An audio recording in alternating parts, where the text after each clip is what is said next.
Jadi materi kita hari ini yaitu materi tentang sistem ekskresi pada manusia. Baik anak-anak, jadi materi kita hari ini yaitu materi tentang sistem ekskresi pada manusia. Ibu mau tanya ke kalian, apa yang kalian ketahui tentang sistem ekskresi? Tidak tahu. Oke, jadi sistem ekskresi ini merupakan proses pengeluaran zat sisa metabolisme yang tidak dibutuhkan lagi oleh manusia. Baik, yang termasuk zat-zat yang tidak dibutuhkan lagi oleh manusia itu yang pertama tadi seperti keringat, urin, air kencing, itu merupakan hasil ekskresi. Jadi zat-zat ini harus dikeluarkan dari tubuh, karena jika tidak dikeluarkan dari tubuh, zat-zat ini akan menyebabkan penyakit dan bisa mengganggu kesehatan pada tubuh kita.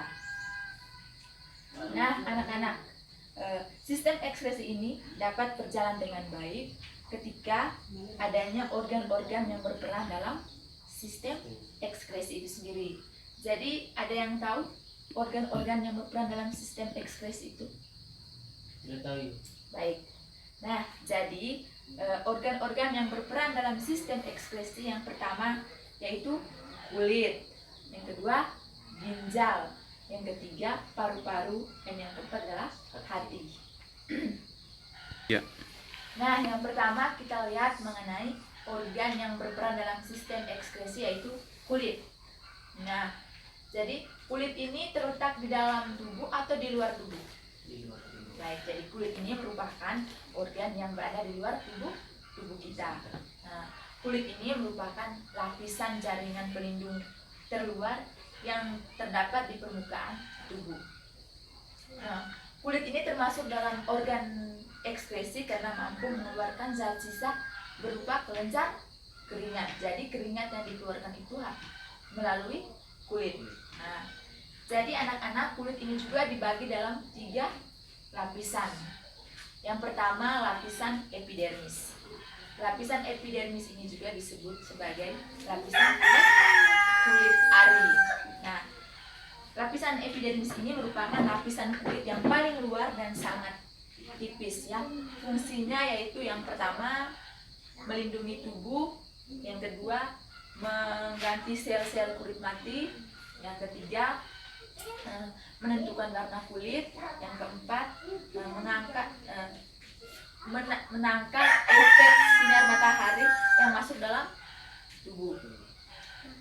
Yang kedua kita lihat lapisan kedua yang ada dalam kulit yaitu lapisan dermis. Lapisan dermis ini disebut juga lapisan kulit jagat. Jadi lapisan ini merupakan lapisan kulit yang terletak di bawah lapisan epidermis. Lapisan ini terdiri dari beberapa jaringan. Dalam lapisan dermis itu terdiri dari beberapa jaringan. Yang pertama kita lihat yaitu jaringan pembuluh kapiler. Adapun fungsinya yaitu menyampaikan nutrisi pada akar rambut dan sel kulit. Terus yang kedua yaitu kelenjar keringat yang berfungsi untuk menghasilkan keringat. Yang ketiga kelenjar minyak, yaitu berfungsi menghasilkan minyak agar kulit dan rambut tidak kering. Yang berikut pembuluh darah, yaitu mengedarkan darah ke seluruh sel dan jaringan. Yang berikut ujung-ujung saraf meliputi ujung saraf perasa, peraba atau rasa nyeri, rasa panas, dan juga rasa sentuhan. Nah, yang ketiga kita lihat jaringan ikat bawah kulit. Nah, jaringan ini merupakan lapisan yang terletak di bawah dermis. Nah, di mana di antara lapisan dermis dan juga jaringan kulit ini dibatasi oleh lemak, oleh sel lemak. Jadi sel lemak ini berfungsi untuk melindungi tubuh dan melindungi tubuh dari benturan sebagai sumber energi penahan suhu tubuh.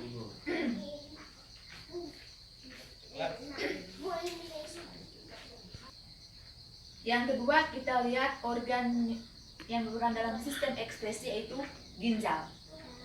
Ginjal ini merupakan komponen utama penyusun sistem ekskresi manusia, yaitu yang menghasilkan urin.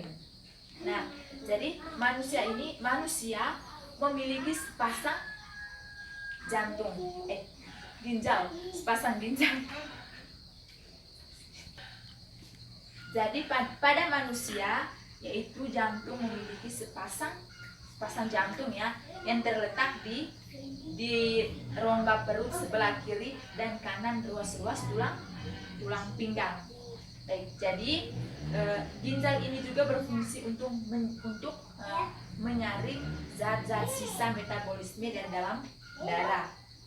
Yang kedua, mempertahankan keseimbangan tubuh. Yang ketiga, mengekskresikan gula darah yang melebihi kadar normal. Dan yang ketiga, mengatur keseimbangan kadar asam basa dan garam di dalam tubuh. Itu adalah fungsi dari ginjal.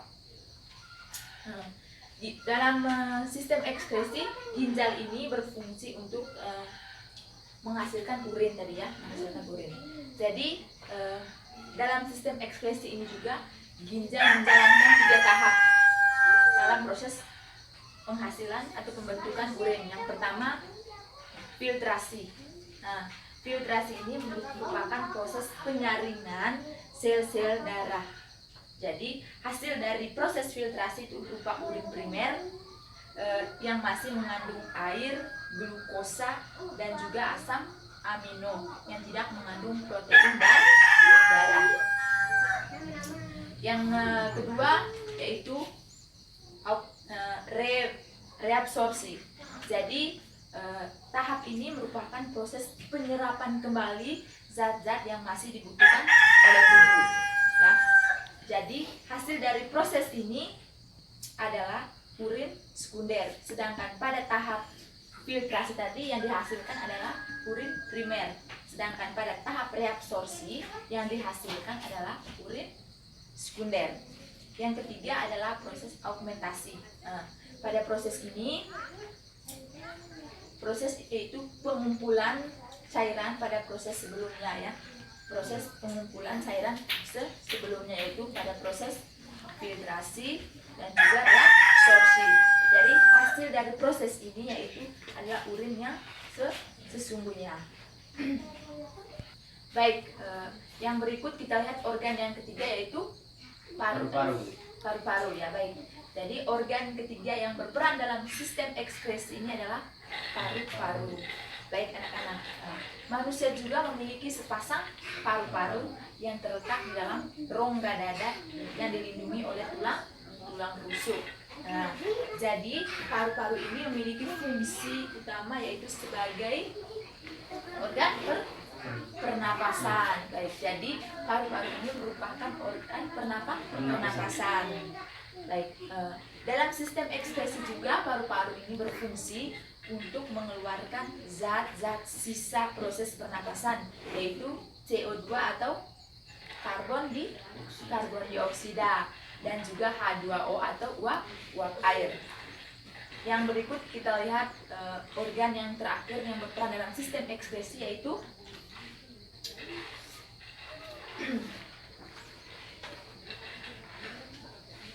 baik, kita lihat organ yang terakhir yaitu hati.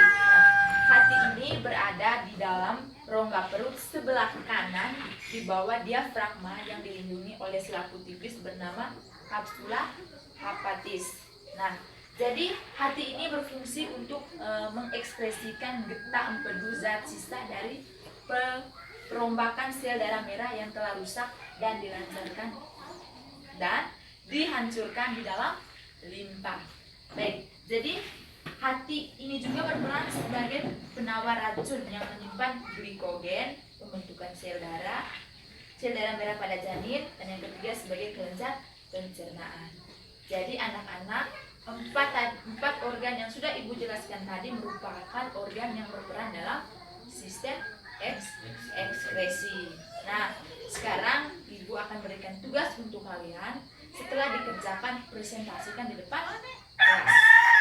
Nah, yang pertama soalnya jelaskan fungsi sistem ekskresi pada manusia. Yang kedua, jelaskan mengapa ketika kita berada dalam kondisi yang panas, tubuh kita banyak mengeluarkan keringat. Sudah? Sudah. Baik, sekarang silakan dikerjakan. Ya. Baik, sekarang ibu Ibu minta perwakilan untuk mempresentasikan hasil kerja kalian depan kelas.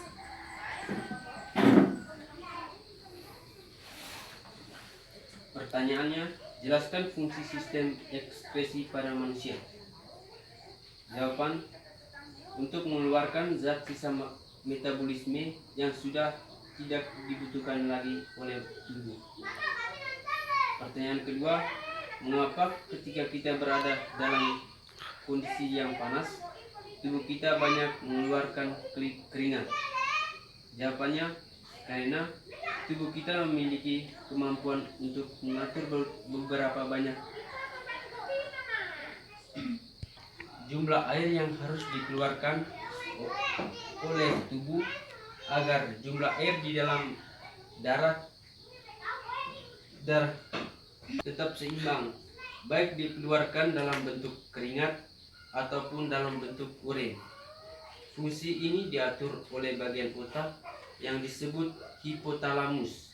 Jadi, ketika berada pada suhu panas, hipotalamus akan mengeluarkan hormon tertentu dan memberikan sinyal pada kelenjar keringat yang terdapat di dalam kulit untuk memproduksi keringat yang lebih banyak. Baik, terima kasih karena kalian sudah mempresentasikan hasil kerja kalian. Jadi di sini Ibu akan menyimpulkan bahwa fungsi dari sistem ekspresi ini merupakan pengeluaran zat sisa metabolisme yang sudah tidak dibutuhkan lagi oleh tubuh.